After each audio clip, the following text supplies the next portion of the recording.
நம்ம சேனலுக்கு வந்திருக்க எல்லாருக்கும் வணக்கம். இன்றைக்கி நம்ம அடை தோசை எப்படி செய்யுதுன்னு பார்க்கலாம். அதுக்கு 3/4 கப் அளவுக்கு பச்சரிசி எடுத்து வச்சுருக்கேன். அது கூட கொஞ்சமாக ஒரு 1/4 அளவுக்கு நம்ம அந்த இட்லி அரிசி சேர்த்துக்கலாம். அதை நல்லா களைஞ்சிட்டு ஒரு 1 ஹவர் ஊற வச்சுக்கலாம். இப்போது ஒரு டம்ளர் அளவுக்கு துவரம்பருப்பு எடுத்துக்கலாம்.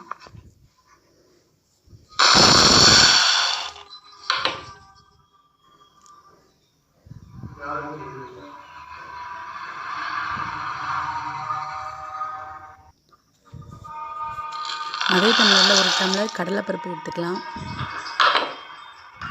1/4 டம்ளர் பாசிப்பருப்பு எடுத்துக்கலாம்.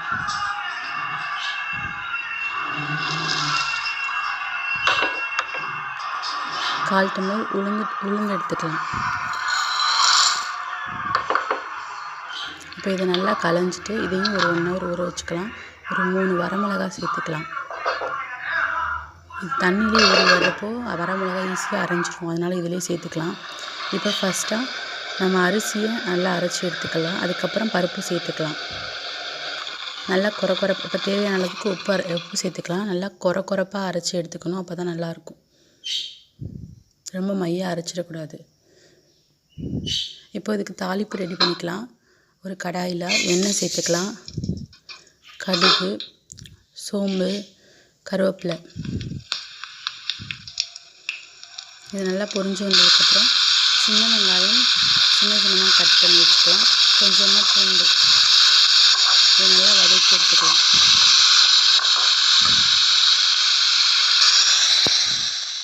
நல்லா வதங்கிடுச்சு. இப்போ அந்த மாவோடு சேர்த்துக்கலாம். இதில் கொஞ்சம் தேங்காய் பூ சேர்த்துக்கலாம். துருவி வச்சுருக்கேன், அதை சேர்த்துக்கலாம்.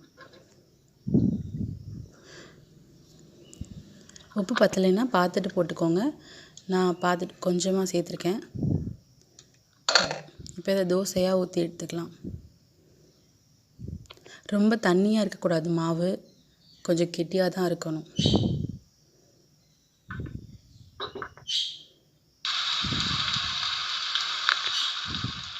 இப்போ அடை தோசை ரெடி ஆயிடுச்சு.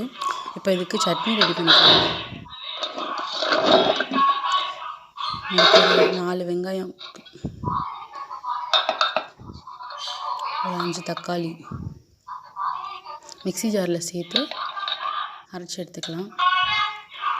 இப்போ தக்காளி வெங்காயமும் சேர்த்தாச்சு. இப்போ ஒரு 3 அளவுக்கு வரமிளகாய் சேர்த்துக்கலாம்.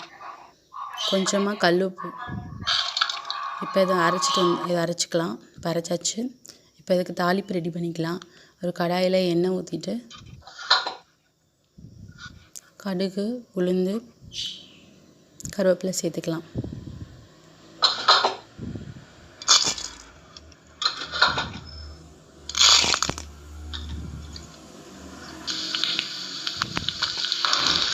சேர்த்ததுக்கப்புறம் நம்ம அரைச்சி வச்ச பேஸ்ட்டு அதில் ஊற்றி அது நல்லா எண்ணெய் பிரிஞ்சு வந்துடும். நமக்கு தக்காளி சட்னி ரெடி ஆயிடுச்சு. இப்போது அடை தோசையும் தக்காளி சட்னி ரெடி ஆயிடுச்சு. இப்போ அடை தோசையை ப்ளைனாக கூட சாப்பிட்லாம், சர்க்கரை வச்சு சாப்பிட்லாம், நல்லாயிருக்கும். இந்த வீடியோ உங்களுக்கு பிடிச்சிருந்தா லைக் பண்ணுங்கள், சப்ஸ்கிரைப் பண்ணுங்கள்.